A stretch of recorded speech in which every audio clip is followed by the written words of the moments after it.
రాయలసీమను రతనాల సీమగా మార్చి ఆకుపచ్చ బంగారంలా మెరిసిపోయేలా చేయాలన్న లక్ష్యంతో దివంగత ముఖ్యమంత్రి వైఎస్ రాజశేఖర రెడ్డి పోతిరెడ్డిపాడు హెడ్ రెగ్యులేటర్కి శ్రీకారం చుట్టారు. 44 క్యూసెక్కుల సామర్థ్యానికి వైఎస్ఆర్ ప్లాన్ చేస్తే ఆయన తనయుడు జగన్మోహన్ రెడ్డి ముఖ్యమంత్రి కాగానే దాన్ని 80 క్యూసెక్కులకు పెంచి రాయలసీమ ఎత్తిపోతల పథకానికి బాటలు వేశారు. ఉమ్మడి రాయలసీమ జిల్లాలతో పాటు ప్రకాశం, నెల్లూరులకు సాగునీరు, చెన్నైకు తాగునీరు అందించడం దీని లక్ష్యం. 5 ఏళ్ల పాలనలో జగన్మోహన్ రెడ్డి 80% పైగా పనులు పూర్తి చేశారు. అవి పూర్తి అవుతాయనుకున్న దశలో కూటమి అధికారంలోకి వచ్చింది. ముఖ్యమంత్రి చంద్రబాబు నాయుడు ఎప్పట్లాగే రాయలసీమకు వెన్నుపోటు పొడిచారు. తన రాజకీయ శిష్యుడు తెలంగాణ ముఖ్యమంత్రి రేవంత్ రెడ్డి కోసం రాయలసీమ ఎత్తిపోతల పథకాన్ని ఆపేసి సొంత రాష్ట్రానికి ద్రోహం తలపెట్టారు. దీనిపై రాయలసీమ రైతులు, ప్రజలు నిప్పులు చెరుగుతున్నారు. సీమ ప్రాంత ఆక్రోశంపై సాక్షి గ్రౌండ్ రిపోర్ట్. రాయలసీమ ఎత్తిపోతల పథకంతో రాయలసీమ రైతుల కళ్లల్లో ఆనందం చూడాలనుకున్నారు వైఎస్ఆర్. ఆయన హయాంలో దానికి ఓ అడుగు వేశారు. దాంతో సీమకు జలసిరి వచ్చి రైతులు మురిశారు. వైఎస్ఆర్ తనయుడు జగన్మోహన్ రెడ్డి ముఖ్యమంత్రి కాగానే రాయలసీమ రైతుల కష్టాలు, కడగండ్లు పూర్తిగా తొలగించేందుకు ఈ ఎత్తిపోతల పథకాన్ని మరింత ముందుకు తీసుకెళ్లేందుకు నిర్ణయించారు. 5 ఏళ్ల పాలనలోనే సింహభాగం పనులు పూర్తయ్యాయి. నిజానికి జగన్మోహన్ రెడ్డి హయాంలోనే ఈ ప్రాజెక్టు పూర్తయిపోను. కాకపోతే చంద్రబాబు నాయుడు ఈ ప్రాజెక్టుకు మోకాలడ్డారు. తెలంగాణలోని తన అనుచరుల చేత రాయలసీమ ఎత్తిపోతల ప్రాజెక్టును అడ్డుకోవాలంటూ నేషనల్ గ్రీన్ ట్రిబ్యునల్లో కేసులు వేయించారు. శ్రీశైలంలో 800 అడుగుల మట్టానికి నీరు ఉన్న రాయలసీమ ఎత్తిపోతల పథకం ద్వారా రాయలసీమకు నీరు వచ్చేలా ప్లాన్ చేస్తే చంద్రబాబు దాన్ని నాశనం చెయ్యాలని అప్పుడే చూశారు. అయితే జగన్మోహన్ రెడ్డి న్యాయ పోరాటాలు చేస్తూ ప్రాజెక్టు పనులు ముందుకు తీసుకెళ్లారు. అయితే కూటమి అధికారంలోకి రాగానే తెలంగాణ సీఎం రేవంత్ రెడ్డి అడిగారని చంద్రబాబు రాయలసీమ ఎత్తిపోతల పథకాన్ని అటకెక్కించారు. నేషనల్ గ్రీన్ ట్రిబ్యునల్లో మంచి లాయర్ని పెట్టి వాదనలు వినిపించే అవకాశం ఉన్నా బాబు అలా చేయలేదు. తన అవినీతి కేసులో రాజమండ్రి సెంట్రల్ జైలుకు వెళ్లగానే దేశంలోనే ఖరీదైన న్యాయవాదిని పెట్టుకుని కోట్లకు కోట్లు ఖర్చు పెట్టి బెయిల్ కోసం వాదనలు వినిపించుకున్న చంద్రబాబు రాయలసీమ ప్రయోజనాల కోసం ఆ పాటి చేయలేకపోయారని సీమ మేధావులు మండిపడుతున్నారు. రాయలసీమ ఎత్తిపోతల పథకంపై మా ప్రతినిధి లోకేష్ మరిన్ని వివరాలు అందిస్తారు.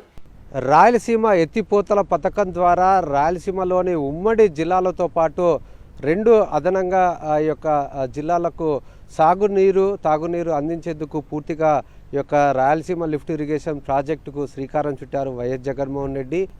ఏదైతే శ్రీశైలం బ్యాక్ వాటర్ ఉంటుందో ఆ యొక్క బ్యాక్ వాటర్ వృధాగా ఈ యొక్క వరద నీరంతా సముద్రంలో కలిసిపోతున్న నేపథ్యంలో ఖచ్చితంగా ఈ యొక్క ప్రాంతవాసులకు ఉపయోగపడే విధంగా చేయాలనే ఒక ఉద్దేశంతో ఈరోజు పోతిరెడ్డిపాడు దగ్గర ఉన్న రాయలసీమ లిఫ్ట్ ఇరిగేషన్ ప్రాజెక్టును ప్రారంభించారు.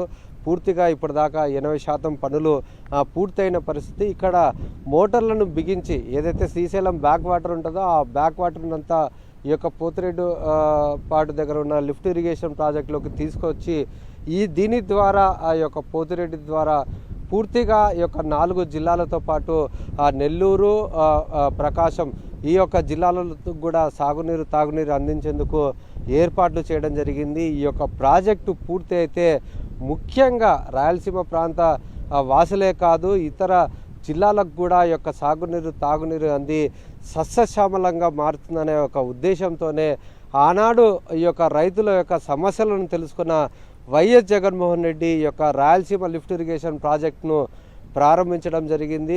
సుమారుగా ఒక్క రోజుకి ఒక 3 టీఎంసీల నీటిని అందించేందుకు పూర్తి స్థాయిలో ఏర్పాట్లయితే చేయడం జరిగింది. ఇక్కడ మనం చూసుకున్నట్లయితే ఈ యొక్క ప్రాజెక్టు దగ్గర అన్ని పనులు పూర్తయినాయి. ఈ యొక్క శ్రీశైలం బ్యాక్ వాటర్ అంతా ఇక్కడ నిల్వ చేసుకొని ఇక్కడ నుండి పంపింగ్ చేసిన వెంటనే ప్రతిరోజు 3 టీఎంసీల నీటిని వివిధ ప్రాంతాలకు తరలించడానికి ఎక్కువగా అవకాశం ఉంటుంది.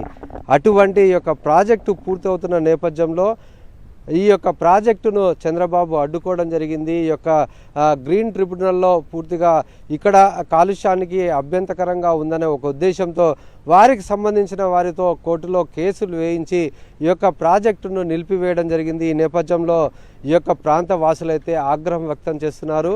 ఈ యొక్క ప్రాజెక్టు కోసం అనేది ఎంతోమంది ఈ యొక్క భూములను కేటాయించారు. వాళ్ళ విలువైన భూములను కూడా ఈ యొక్క ప్రాజెక్టు కోసం త్యాగం చేసిన పరిస్థితి. అటువంటిది ఈరోజు ప్రాజెక్టు ఆగిపోవడంతో రైతులైతే ఆగ్రహం వ్యక్తం చేస్తున్న పరిస్థితి. కూటమి ప్రభుత్వం అధికారంలోకి వచ్చిన తర్వాత లిఫ్ట్ ఇరిగేషన్ ప్రాజెక్టులకు చంద్రగ్రహణం పడినట్లుగా పూర్తిగా ఆ యొక్క పనులను జరగకుండా చంద్రబాబు ఆపివేయడం జరిగింది. ఈ నేపథ్యంలో రాయలసీమ లిఫ్ట్ ఇరిగేషన్ ప్రాజెక్టు ఆగిపోయిన పరిస్థితి కనపడుతుంది. మనం చూసుకున్నట్లయితే ప్రస్తుతం మనం ఈ యొక్క రాయలసీమ లిఫ్ట్ ఇరిగేషన్ ప్రాజెక్ట్ సంబంధించిన పంప్ హౌస్ దగ్గర ఉన్నాము. ఇప్పటిదాకా ఈ యొక్క ప్రాజెక్టుకి ఇప్పటిదాకా 80% పూర్తయిన పరిస్థితి. అక్కడ నీటిని ఈ యొక్క పోతిరెడ్డిపాడులోకి లిఫ్ట్ చేసిన తర్వాత వాటి ద్వారానే పూర్తిగా వివిధ ప్రాంతాలకు అంటే 4 జిల్లాలతో పాటు నెల్లూరు, ప్రకాశం జిల్లాలతో పాటు ఈ యొక్క తమిళనాడు కూడా నీరుని అందించేందుకు ఈ యొక్క ప్రాజెక్ట్ రూపకల్పన చేయడం జరిగింది.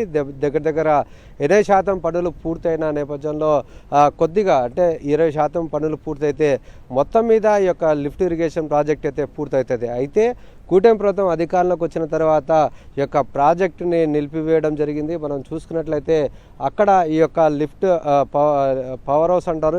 ఇక్కడ చూసుకున్నట్లయితే ఇక్కడ మోటార్లను ఆన్ చేసి ఈ యొక్క పంప్ హౌస్ ద్వారా మోటార్లను ఆన్ చేస్తే ఆ నీరంతా మనం లిఫ్ట్ అయ్యి ఈ యొక్క పోతిరెడ్డిపాడులో వచ్చి పడే అవకాశం ఉంది. అయితే కూటమి ప్రభుత్వం అధికారంలోకి వచ్చిన తర్వాత ఈ యొక్క తెలంగాణ ఈ యొక్క ముఖ్యమంత్రితో ములాఖాతై చీకటి ఒప్పందం చేసుకొని ఈరోజు ఈ యొక్క లిఫ్ట్ ఇరిగేషన్ ప్రాజెక్టును పనులను నిలిపివేయడం జరిగింది. ఈ నేపథ్యంలో పూర్తిగా ఈ పంప్ హౌస్ దగ్గర మోటార్లు కూడా మొత్తంగా ఖాళీగా ఉన్న పరిస్థితి కనపడుతుంది. 10% పనులు పూర్తయినా కానీ ఈ యొక్క లిఫ్ట్ ఇరిగేషన్ ద్వారా నీరు అయితే వివిధ ప్రాంతాలకు అందే పరిస్థితి కనపడుతుంది. అయితే ఇప్పటిదాకా ఈ యొక్క కూటమి ప్రభుత్వం అధికారులకు వచ్చినాక ఈ యొక్క రాయలసీమ ప్రాంతానికి గుండకాయ లాంటి ఈ యొక్క లిఫ్ట్ ఇరిగేషన్ ప్రాజెక్టును అయితే ఆపివేసి రైతుల యొక్క గొంతు కోసిన పరిస్థితి కనపడుతుంది. ఈ నేపథ్యంలో రైతులైతే ఎంతో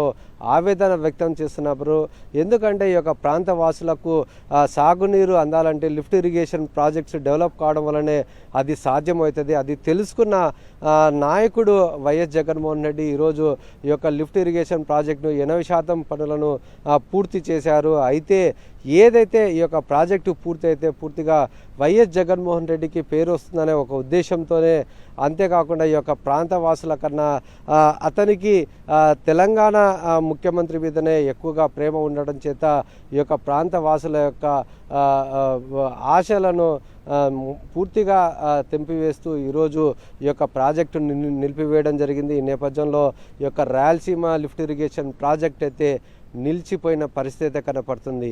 ఇప్పటికైనా ఈ యొక్క రాయలసీమ ప్రాంత వాసుల యొక్క వారి యొక్క మనోభావాలను దృష్టిలో పెట్టుకొని, రైతుల సమస్యలను దృష్టిలో పెట్టుకొని వారికి మేలు చేసే విధంగా, వారికి సాగునీరు తాగునీరు అందించే విధంగా చంద్రబాబు యొక్క పాల్పడాలని, ఈ యొక్క ప్రాజెక్టును పూర్తి చేయాలంటూ ఈ యొక్క రాయలసీమ ప్రాంత వాసులైతే డిమాండ్ చేస్తున్న పరిస్థితి. లేని పక్షాన తమ హక్కు కోసం, ఖచ్చితంగా ఈ యొక్క నీటి కోసం పోరాటాలు అయితే కొనసాగిస్తామంటూ వైఎస్ఆర్సీపీ నాయకులతో పాటు రాయలసీమ ప్రాంత వాసులంతా హెచ్చరిస్తున్న పరిస్థితి.